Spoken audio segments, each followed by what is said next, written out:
L'artiste Quentin Dujardin qui était devant les tribunaux ce matin pour avoir organisé un concert dans une église. Celui-ci avait été interrompu par la police, mais il ne désarme pas son message. Il le répète, les mesures actuelles sont liberticides. Il faut faire une place à la culture.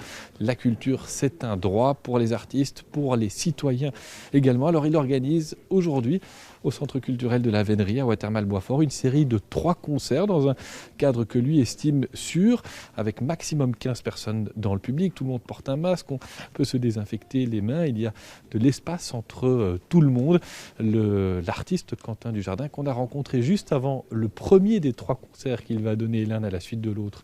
Il est très déterminé, même s'il n'exclut pas d'avoir à un moment ou à un autre des ennuis avec les autorités. Écoutez-le. C'est pas de la provocation. C'est de la détermination. Alors oui, certains vont parler de provocation. Moi, je ne le vois pas du tout comme de la provocation. Vous savez, je m'arrête au simple fait que cet état d'urgence doit s'arrêter. Il n'y a pas que moi qui le dis, vous voyez. Il y a un principe qu'on appelle la proportionnalité des enjeux. À l'heure actuelle, vous avez l'enjeu sanitaire qui a occupé, on va dire, 99% de l'espace, qui a permis à ces arrêtés ministériels de fonctionner. Et à côté de ça, la proportionnalité de l'enjeu de nos libertés, qui est totalement sous-mixé, bâclé, abandonné, oublié.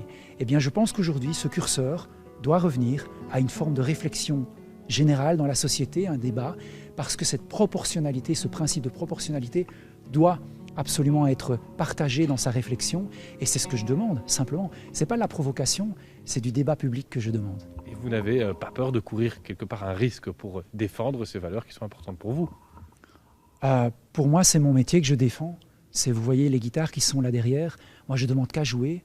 Je suis quelqu'un de profondément habité par la bienveillance. Mes mains sont mon travail. Elles représentent ma possibilité de dire qui je suis dans la société.